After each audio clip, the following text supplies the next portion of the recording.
அனைவருக்கும் வணக்கம். இந்த வீடியோவில் என்ன பார்க்க போறோம் அப்படின்னா தமிழ் இலக்கிய அகராதி பார்ட் 2 பார்க்க போறோம்.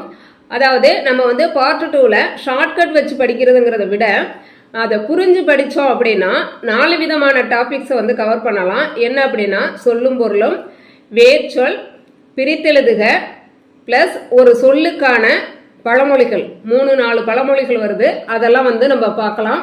அப்போ 4 விதமான டாபிக்ஸை புரிஞ்சு படிக்கிறது மூலமாக நம்ம கவர் பண்ணலாம். மிக கடினமாக உள்ளதை ஷார்ட்கட்டும் சொல்லியிருக்கேன். ஓகே, இப்போ அகவிருள் இதற்கான பொருள் என்ன அப்படின்னா அஞ்ஞானம். இப்போ இதை பிரிச்சிங்க அப்படின்னா அகவிருளை அகம் ப்ளஸ் இருள். அப்போ அகம்னா வேர்ச்சொல். அப்போ அகங்கிறது என்ன அப்படின்னா மனம், இருள்னா அறியாமை. அப்போ மனதிற்குள் இருக்கும் அறியாமை என்னும் இருளையே என்னன்னு சொல்கிறோம் அப்படின்னா அஞ்ஞானம். ஓகேவா? இந்த மாதிரி நம்ம பிரித்து படிக்கும்போது மிக எளிமையாக இருக்கும். அடுத்து பாருங்க, அகவிலை. அகவிலைங்கிறது தானிய விலை. இப்போ இது எந்த மூலச்சொல்லிலிருந்து உருவானது அப்படின்னு ஃபர்ஸ்ட் பார்க்கலாம். அகம், இதுலேருந்து அகம்னு மாறி இருக்கு. இந்த சொல்லிலிருந்து அகம்னு திரிபாயிருக்கு.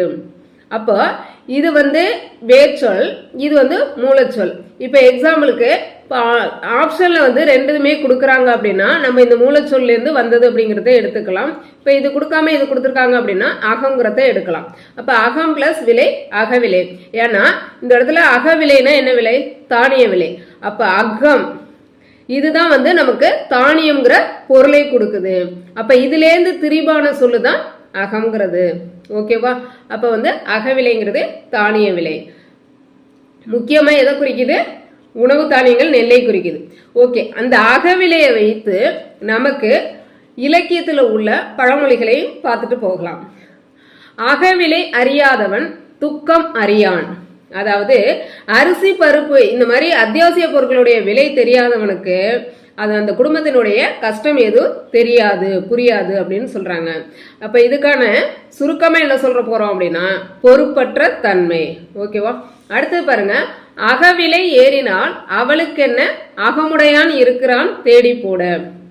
அப்படின்னா என்ன அப்படின்னா, அதாவது விலைவாசி எவ்வளவு உயர்ந்தாலுமே என்ன பண்ணுவாங்க, மனைவிங்க கணவன் எப்படியும் சம்பாதிச்சுட்டு வந்துருவாரு, நமக்கண்ணா அப்படிங்கிற மாதிரி அலட்சியமா இருக்கக்கூடிய மனைவியை பற்றி குறிப்பிடுவது தான் இந்த பழமொழி. அதாவது அலட்சியம் அல்லது பிறர் உழைப்பை சார்ந்து இருப்பவரை பத்தி இந்த பழமொழி சொல்லுது. அடுத்து பாருங்க, அகவிலை தெரியாது அவள் பேச்சு புரியாது. அப்படின்னா நிஜமான வாழ்க்கை சூழல் தெரியாதவர்கள்ட்ட போய் அவர்கள் பேசும் பேச்சு யாருக்குமே பயன் தராது. அப்ப இந்த இடத்துல எதை குறிக்குது? அறியாமையை குறிக்குது. அடுத்து பாருங்க, அகவிலையால் திண்டாடும் போது வைர அட்டிகை கேட்டாலாம். உங்க சாப்பாட்டுக்கே வழி இல்லையா, அவங்களுக்கு என்ன வேணுமா? வைர நகை வேணும்னு கேட்டிருக்காங்க. அப்ப இந்த இடத்துல இது இடமறியா பேராசையை இந்த பழமொழி குறிக்குது.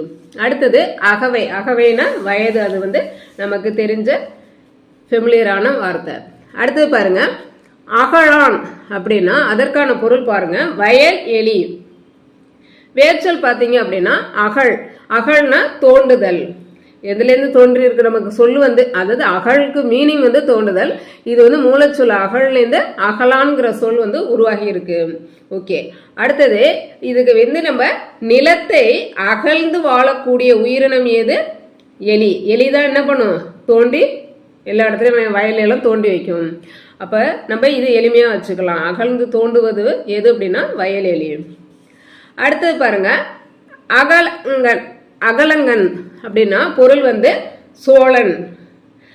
அப்ப இது எப்படி பிரிக்கலாம் அப்படின்னா அ பிளஸ் கலங்கன். ஆங்கிறது எதிர்மறை முன்னொட்டு. முன்னொட்டு எழுத்து தான் ஆங்கிறது. ஆன நமக்கு இல்லைங்கிற பொருள்ல வரும்.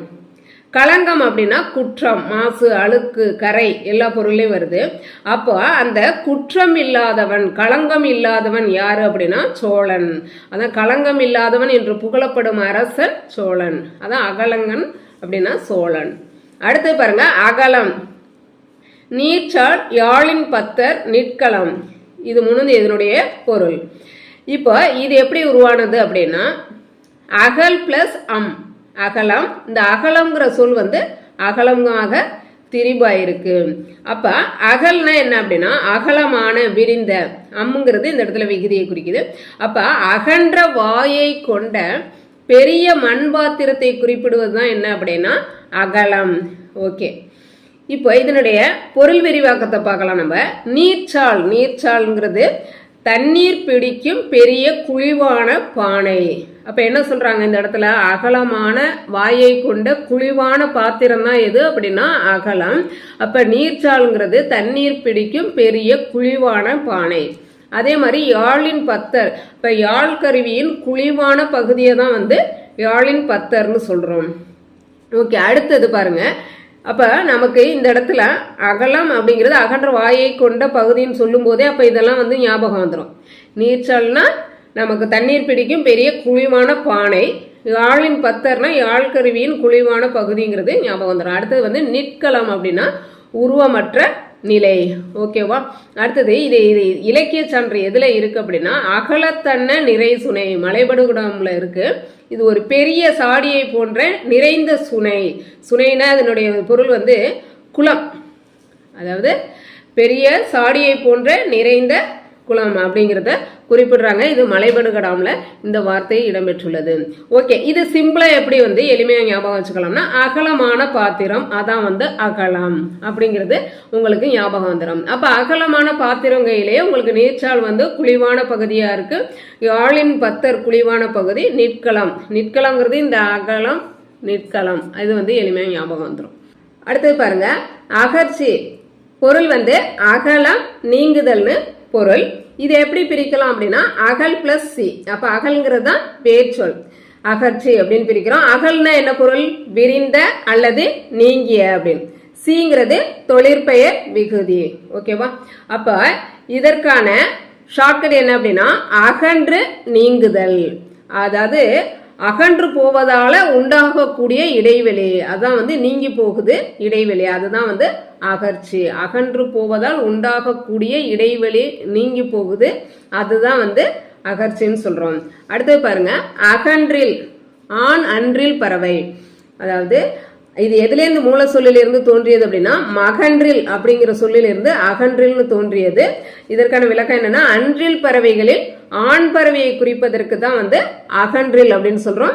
மகன்றில்னா ஆண் மற்றும் பெண் பறவையை குறிக்குது. அடுத்தது வந்து இதுக்கான இலக்கிய சான்று பாருங்க, குறுங்கான் அகன்றில், குறுகிய கால்களை கொண்ட ஆண் அன்றில் பறவை. ஐங்குறு நூற்றுல வந்து குறிப்பிடுறாங்க குறுங்கான் அகன்றில், குறுகிய கால்களை கொண்ட ஆண் அன்றில் பறவை. ஓகே, அடுத்தது பாருங்க, அகாதம். அகாதம்னா ஆழம் பள்ளம். ஓகேவா, இதை வந்து இப்படி பிரிக்கிறோம், அ பிளஸ் காதம்.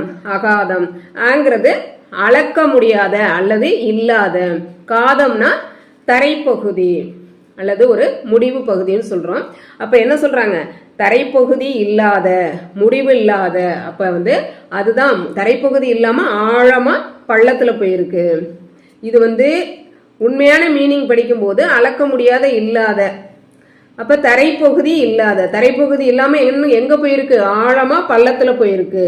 அப்ப இந்த மாதிரி நம்ம புரிஞ்சு படிச்சோம்னாவே ஈஸியா இருக்கும். இதுக்கான ஷார்ட்கட் வேணும்னா அக்காவின் பாதம் எட்டாத அளவுக்கு பெரிய ஆழமான பள்ளம், பாதம் கையில அகாதம். இது வந்து ஷார்ட்கட்டு, இது வந்து ரியல் மீனிங் புரிஞ்சு படிக்கிறதுக்கு.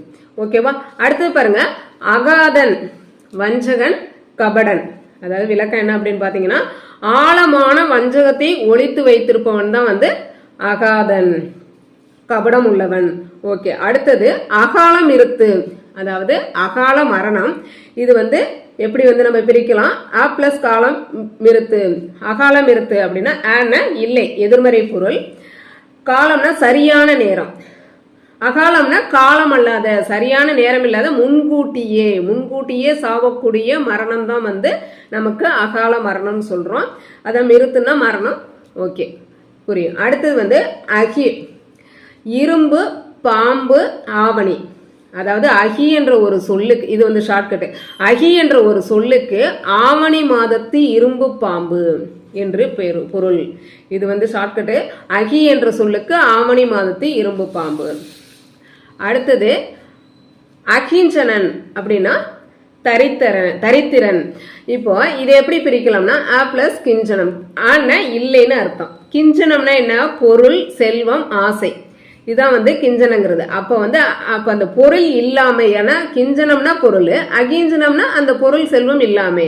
அப்ப கையில் சிறிதளவு கூட பொருள் இல்லாதவன் தான் யாருன்னா தரித்திரன் அப்படின்னு சொல்றோம். அடுத்தது அகிதம். அகிதம்னா நன்மை இல்லாமை, தீமை. ஹிதம்னா நன்மை. அப்ப அகிதம்னா நன்மை இல்லை, தீமைன்னு அர்த்தம். அடுத்தது அஹிம்சை. அ பிளஸ் இம்சை அப்படின்னு பிரிக்கும் போது ஆன இல்லை, இம்சைனா நம்ம இம்சை, துன்புறுத்துதல், கொலை செய்தல். இது வந்து இம்சை, இம்சையை கொடுக்குற அப்படின்னு சொல்றோம் இல்லையா? அப்ப அந்த இம்சை இல்லாமை, அதுதான் வந்து கொல்லாமை, வருத்தாமை. அடுத்தது பாருங்க அகிருத்தியம், தப்பான செய்கை. ஆன இப்போ வந்து கிருத்தியம்னா செய்கை, ஏதோ ஒரு காரியம், ஓகேவா? ஆங்கிறது தப்பான, நன்மை இல்லாத அப்படிங்கிற மாதிரி அர்த்தம். அப்ப தப்பான செய்கை தான் வந்து அகிருத்தியம்.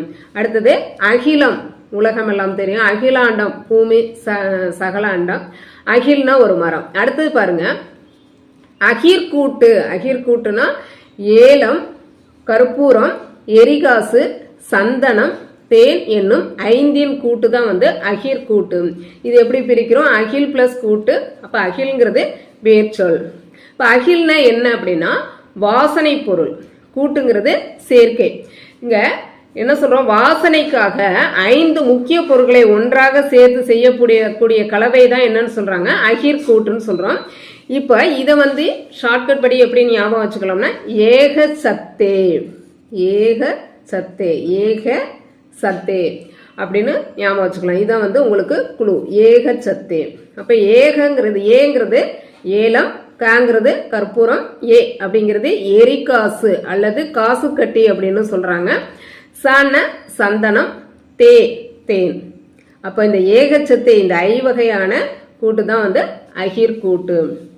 அடுத்தது அகூபாரம், ஆமை, கடல். அ பிளஸ் கூபாரம்.